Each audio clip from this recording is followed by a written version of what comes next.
Good afternoon, it's the UK Column Live. Today on the 5th of July, it's 2 o'clock. Got a bit of a packed show today. Brian's here as always, and we have a studio guest, Mr. Ben Fellows. Good afternoon, Ben. Good afternoon, hello. Ben, as some of you probably know, is the Olympic whistleblower. He's going to be telling us all about his time at G4S and what's happened. But I think really we need to start straight away because people are asking about Roger Hayes and what's happened today up at the court. Yes. So what do you know before we're going to give Danny a call live on air. But prior to that, what's been the update sort of since last night? Well, the main thing is that we've had a team working on getting a habeas corpus process into the courts. This is basically to call for Roger to be brought out of the prison and to get him back into court in order that the whole procedure around his arrest and subsequent incarceration could be properly debated and discussed with the defence in court. And to that effect, a team worked very hard overnight in order to get documents into Manchester Court this morning. And they did succeed in forcing a hearing in Manchester Court at 11 o'clock this morning. That was turned down. We expected really nothing less, but nevertheless the case is going to be taken forward again, so this is only the beginning. But what was obvious from the team who were there in the court was that the authorities seemed extremely nervous. Actually, there were G4 security people in the court building, and also a number of policemen had been called in. So as usual, although there were supporters of Roger and the British Constitution Group there, who were all perfectly reasonable and peaceful people, the authorities were clearly very unnerved by the fact that this case is now starting to gain public interest and momentum. So the best thing I think we can do now is see if we can get through to Danny live. This is the best we can do today because we're waiting for some more equipment in the studio, which will allow us to make patched in phone calls. But what we can do today is see if we can actually call Danny on mobile phone, and in which case you should be able to hear his update. So fingers crossed. Yeah, fingers crossed. Yep. Yeah, here we go. We're going to phone him now. Please call back after the show. Thank you. Danny. It's okay. It's all right. We'll get there. Just it's live. It's live. Exactly. Yeah. Okay. So this is really quite an amazing situation.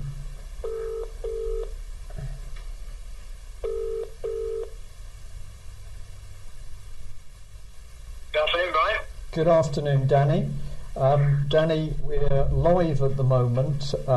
We've explained to viewers that we're just trying to do this via mobile phone. So I'll just ask that when you speak, you keep your sentences quite short and clipped, and give us a little bit of breathing space so that we can get back in with a question. So the first thing is, could you give us, in your own words, an update as to what the situation is with Roger and what happened in court this morning? Okay, yeah, sure. Well, the situation with Roger is I went to see him yesterday in prison in Walton in Liverpool, and the warden gave me special permission to do so. Roger's in good spirits. He hasn't washed at that point because he hadn't been given a towel by the prison, and he was very optimistic about trying to get released. He'd been prepped, I suppose, by the warden to let him know that I was coming, and I was trying to get him out of prison with the habeas corpus. So Roger was prepared with his 4-page sworn affidavit and the writ of habeas corpus, so we went through that. I filed it yesterday in Liverpool in the Queen's Bench Court, County Court, and it got accepted. And I had to apply for that hearing to happen in Manchester at 10 o'clock this morning, which I did, and then it was listed, and we had a hearing at 11 o'clock. And, well, there was 40 odd people turned up to support Roger. And we got railroaded. It's probably the best way to describe it. Okay, can you explain to us, set the scene in the court a bit, and tell us what you mean by that? Well, they were obviously very edgy because habeas corpus is very rarely used, and with the people that turned up, and obviously Roger's track record, I suppose, and his name precedes him in that regard. So they ordered more security into the kind of court arena outside the courtroom, and then when we came out of the court, there was police officers there. So just from that, it was obviously predetermined before we went in what the decision was going to be, because if Roger had been released and the writ of habeas corpus accepted, then everybody would be happy and joyous, and justice would have been done, and therefore there would be no need for security or the police. So the fact that they've been called before the hearing actually started certainly indicates that there was a predetermined decision. And in the court itself, the judge dismissed the fact that I listed the fact that Roger's human rights had been breached, the European law had been broken, common law rights had been disregarded, even statute acts of Parliament had been ignored, and due process completely forgotten. And he kind of railroaded all over that in the sense of he didn't care. He just focused on the fact that Roger had not objected or challenged any of the liability orders that had been issued in his legal fiction name for council tax. Because I'm sure you're aware, and a lot of people are, that when Roger goes into court, they don't have any authority or jurisdiction over him, and he represents his legal fiction as a freeman. And, you know, obviously, even though he does that, and they can't, in the court that day, properly serve him or issue a liability order against him, they still do. And because that paperwork trail, if you like, had not been challenged, the judge focused on the fact that the committal was therefore lawful and that nothing had been done disregarded. I mean, even when I explained that there was a committal hearing last Tuesday that Wirral Council set in their own court, which they hired from the magistrates' court in Birkenhead, but they failed to invite Roger. And I pointed out that's unlawful. It's not following due process. It's railroading. It's completely wrong. But the judge seems to think it was fine. Yes, this is one of the key points, and I'll say this for our viewers this afternoon, that this case is not simply about somebody withholding council tax. This case is about the fact that council tax and fines, for example, parking fines, are being unlawfully imposed on us, on individuals, forced on us, and in doing so, the police, local councils are actually breaking the fundamental law of this country, which is common law. I probably agree. And so I'd just like to say that, because of course a number of people who are coming to this case fresh are often thinking, well, here is a man who didn't want to pay his council tax and he deserves everything he gets. And we are saying, well, it's not that simple, because Roger is withholding his council tax because council tax and public money is being improperly and unlawfully used. That's the first thing. I pointed that out to the judge, but he still insisted that Roger could pay, should pay, and was not withholding, was purposely, deliberately not paying. And I pointed out to him that he was lawfully and legally withholding payment because of those reasons. Yes. But in his summing up, he said that Roger Hayes could pay, should pay, and that is, flatly refusing clearly to pay. And I pointed out that actually he got that wrong, but he still summed it up that way. Well, of course, what the judge was doing was presiding in his own court. We need to make it clear to viewers and listeners that there was no jury in the court, so we are simply in what is correctly known as a star chamber. We're in a closed, we're in a room where the judge is simply conducting business to his entire satisfaction without any checks or controls or balances. And this is a fundamental part of the case, and I'm sure Roger would have been extremely happy had he have been able to be there to see that once again people are slowly but surely starting to expose that British common law has been completely undermined, and we are now in the situation where a single judge can sit in a court as if it is his private court and make decisions that please him. They do not meet the requirements of common law of this country. This is really what it's about, I think. Oh, I agree with you there, Brian. I think that one of the other fundamental points is the fact that if the writ had been successful today and that the habeas corpus had worked and the judge had done the right thing and released Roger, then it would have been the end of council tax, because it would have shown that you can't be forcefully imprisoned for withholding council tax lawfully. Well, just to get in there very quickly, of course, this is in itself is an important point, that the law of the country says that you can't be put into prison for debt. And no, but that's slightly wrong actually, because he pointed out, because I mentioned that in the court as one of the reasons why Roger should be released. Under European law, no man should be incarcerated for not paying a contractual debt. Now, the judge pointed out today that council tax is not contractual, so therefore the European law does not apply. So if you owe the Halifax Building Society £1 million and you've got a contract to say that you owe that £1 million, you can't get put in jail. But if you owe your local council £1,000 for council tax, which doesn't have a contract, which is addressed in your legal fiction name, you can get put in jail. Right, well, now that's crazy. Well, this is the way I think that we should look at it, and certainly for our viewers and listeners this afternoon. This is where Roger's action and all the people supporting Roger and other campaigners and your good self and your team, we are slowly starting to lever out the truth about how this system is operating around us.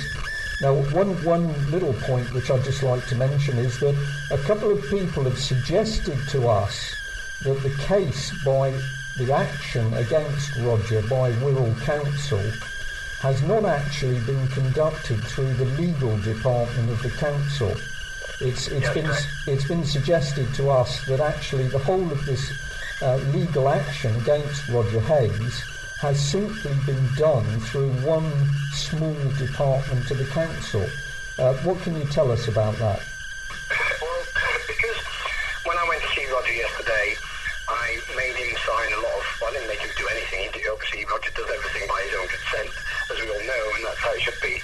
But I put a lot of forms and took a lot of paperwork in to see Roger, and some of that paperwork was a little written piece to give me power to act as his common law advocate.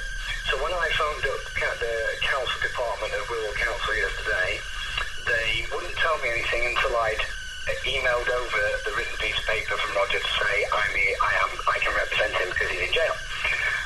And still they've not sent me anything. I've demanded to see the letter and the summons and the notice, everything for the committal hearing from last Tuesday and anything before that, even the liability orders, which obviously need to be addressed and set aside or appealed against.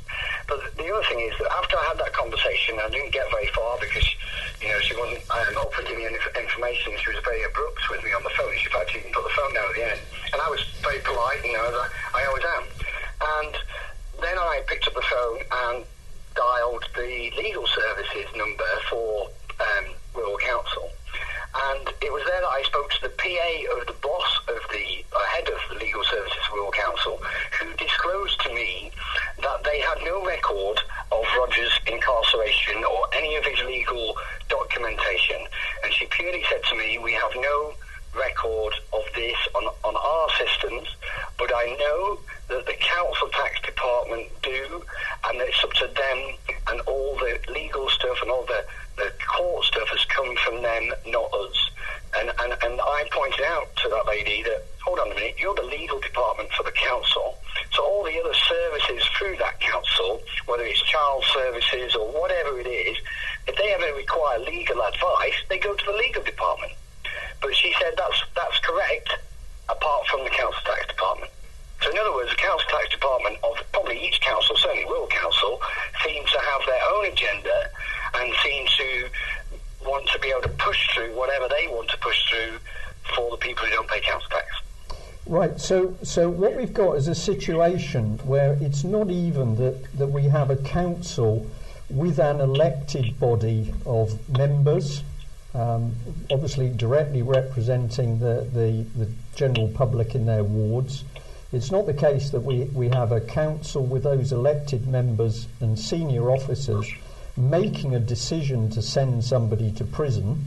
We appear to have the case where we have one small department working to its entire satisfaction and its own agenda within a council who can ultimately send an individual to prison, and in this case without that individual ever appearing in front of a jury.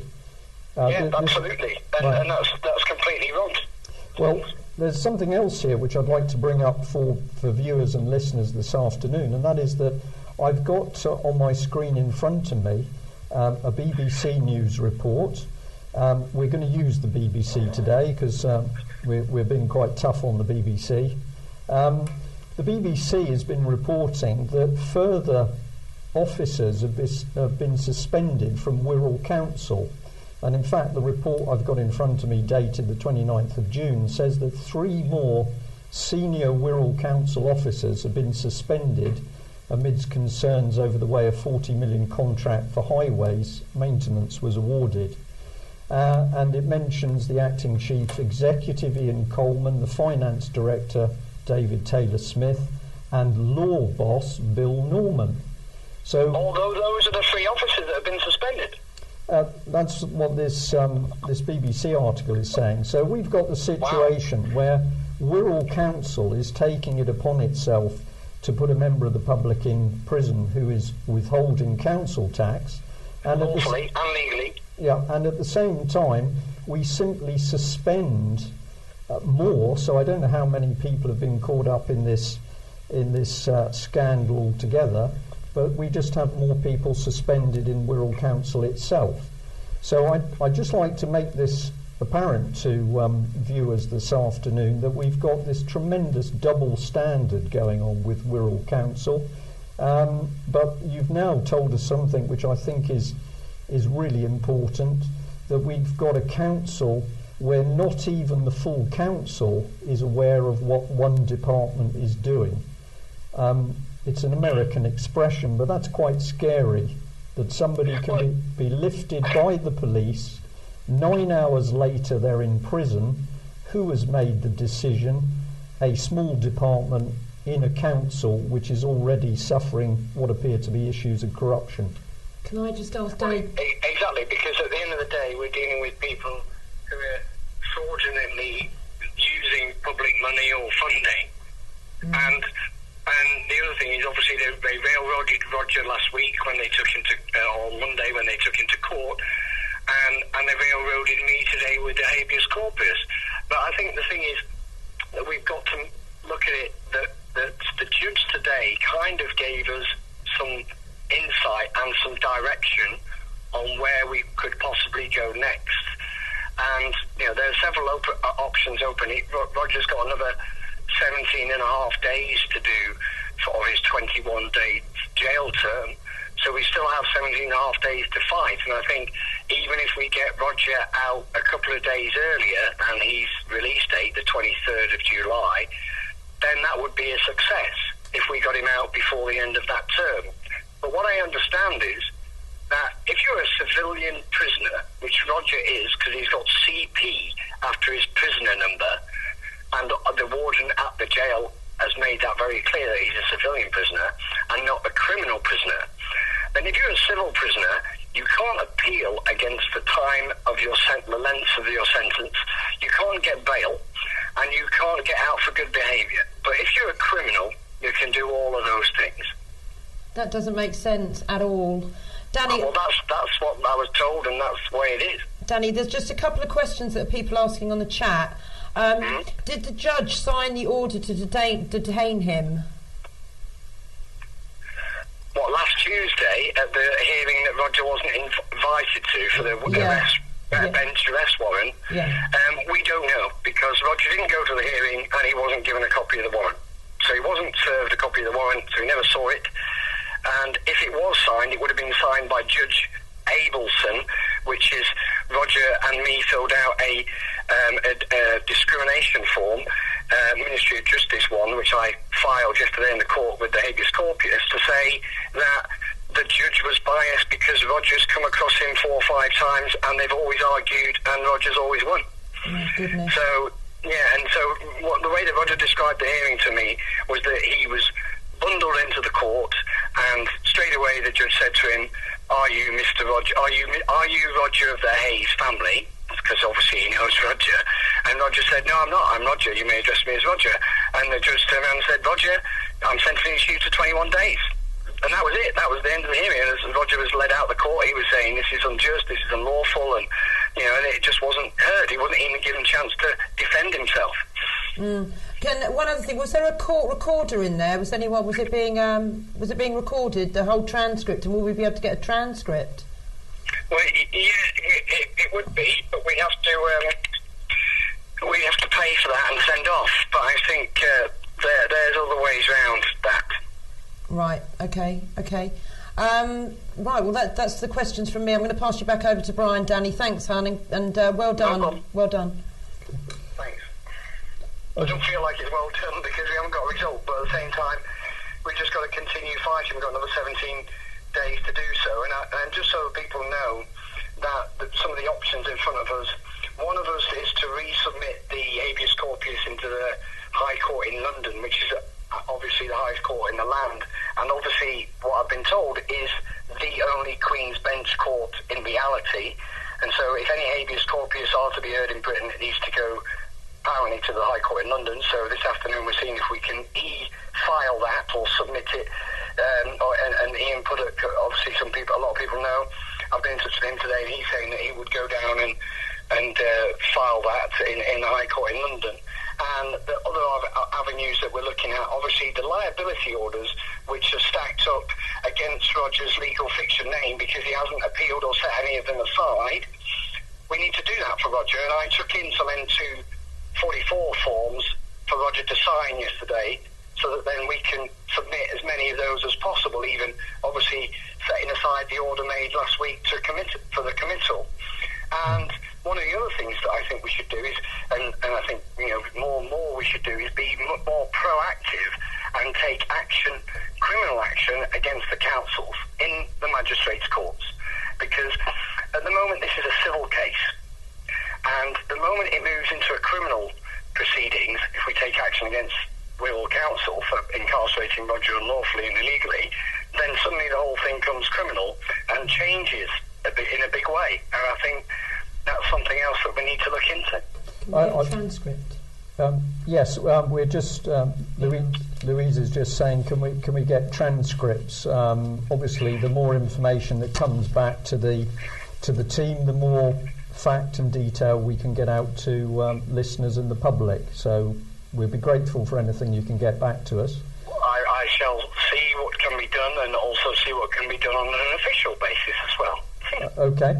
Just one last comment. I think this business about taking criminal action, this makes sense to me, and I think it shows also it's an avenue which the general public should consider with regard to these terrible cases where children are being taken away from mums and dads. That even where we see councils ultimately admitting guilt, they failed, they were slack in their procedures. What we're constantly seeing is no action is taken against individuals within the council, and it does seem to me that there has come a time when people should not be able to break the law, pervert the course of justice within local authorities. with impunity, members of the public should have a means of redress, and perhaps it's the case that we're starting to identify what the means of redress is. So thank you for that. The other thing... Sorry, what I was going to say is that just on that subject, Brian, is that just proves to me, and hopefully just to other people, that the fact that councils and the state can remove your child from your care shows to me and to others that they own it. They own your child, like they do with a birth certificate, and that's why they have that authority to just come in and take your children away from you. Yes. And that just proves the whole legal fiction and the birth certificate bond for me, the fact that they have that power to just come in and take your children away. Yes. Danny, just because it's popped into my head, one last question from me, and I think there's one more from two from me. Two from Louise, okay. You, I believe I'm correct in saying that you personally hold evidence, irrefutable evidence, that local authorities hire complete courts and they hire magistrates in order to conduct council business. Is that correct? It is correct. I've had it confirmed for me, as you know, and basically the councils and the utility companies that get buy the warrants from the courts, as it was described to me by the people at the court, they buy those warrants and they hire the courts as a venue. And when I asked, can I hire the court? I was told, yes, just write to Mr. Humphreys at Plymouth Magistrates and he'll tell you the fee to hire the courts. And to give you an indication of how much money is being made by the councils on trying to enforce council tax, you were there, Brian, at my council tax hearing on the 21st of June last year, you and Mike. That's correct. And I made the judge run off and abandon court by challenging her oath. I still got issued with a liability order along with 2,750 people at the same hearing on a bulk order, and the court was hired by the council for 2 hours, and each of one of those bulk order liability orders that was issued, although they're never issued, cost those people 60 quid each. So you divide 60 times 2,750 is about 165 grand. So that's clear profit for the council within a 2-hour period. And when you look at the costs, because the costs are out there on the web, of hiring a magistrate's court, it's like 300 quid an hour. So they pay 600 quid and they got 165 grand back. So I wish I had a business like that. Yeah. So the key thing is for us to get the facts out. I'll pass you over to Louise. Thank you very much. You're welcome, Brian. And I just wanted to say thank you for all the people that turned up, 35, 40 people that turned up this morning to support Roger's hearing. And I'm sure that Roger would really appreciate it, as I did. Yeah. Just quickly, someone's asking, can you just repeat exactly what the judge said about the contractual obligations? Well, I raised the point about the European law and Protocol 4, Article 1, that states no man will be imprisoned for owing a contractual debt. And he basically turned around and said, well, it doesn't apply here because there's no contract. Right, okay. Which is that was basically it, even though I tried to say, but Your Honour, how can you force that upon somebody? And he just railroaded me and went on to the next subject. And it was like, Jesus, okay, can't get past anything, he just kind of stopped me in my tracks. Right, and one last thing, have you filed an N244 application for voiding arrest warrant? I think a Mad Hatter sent it to you yesterday. And what, sorry? N244. No, I heard that bit. What was the last bit? Oh, it was by somebody on the chat room, Mad Hatter, in the chat room. No. Oh, right, well, basically, I took 2 N244 forms into Roger yesterday. I scanned them when I got home because all I got was to sign them. Because obviously Roger doesn't have any of his paperwork, so and the thing is, we need to try and set aside the last liability order that was put in place for Roger for 2011 and 12. So we need to set aside that. So that requires one N244 form and another one to set aside the committal last Tuesday, because obviously that was done wrongfully because Roger wasn't invited to the hearing. Have they been submitted to the court? No, because Roger told me not to until the habeas corpus had been heard. Right, okay. Sorry, it's Marcus actually who said this, and he says, while it's fresh in your memory, please aim to write down the verbatim what you and the judge said. Contemporaneous notes. Yeah, Well, notes. I'll just listen to the recording later. Okay, thanks, Danny. Well, I think that's all from us at the moment. We wish the Yeah, we Rogers wish family all well. Rogers family well, and And Yeah, well done to Charlie, you. his son was there today. Great. He just came just after the hearing and saw all the policemen, and I think realised straight away that it wasn't a good result, but I had a good chat with him. And I also phoned his daughter Victoria, and I've been in constant contact with Gay, his wife. And, you know, they're all really happy in the sense that they know that a lot of people are fighting for Roger's freedom, and, you know, and what's being done to try and, you know, release him and stuff. So, you know, I've been in touch with Gay about what to do next in terms of making sure that Roger's right. Stuff in the prison, like a change of clothes, because Gay went round there to try and drop off a change of clothes for him, but wasn't allowed to. And when I spoke to the governor yesterday, he said, tell her to post them. Yeah, yes. Well, the prisons are all the same. They have to follow the regime, otherwise they can't cope. You can take that in two senses. Something I just wanted to mention, there's so much on this case, we'll have to close after this, but I would like to say that we are all delighted that Gerard Batten, Yes. MEP, he's actually a UKIP MEP, but he was so incensed by what he was told yesterday about this case that he raised the matter in the European Parliament. If viewers go onto the UK Column website, they can see the film clip of Gerard Batten raising the issue in the European Parliament. And I would just say, what a state of affairs in Britain in 2012, where we can have an individual lifted from the street by the police, and 9 hours later they end up in prison with a total abandonment of due process. And where does this matter get raised? It doesn't get raised in our Parliament in Westminster. It takes somebody to raise the matter in the European Parliament. I'm going to say a big thank you to Mr. Batten. I think it was very brave of him to do that. And please keep supporting all the people out there who are helping. Thank you.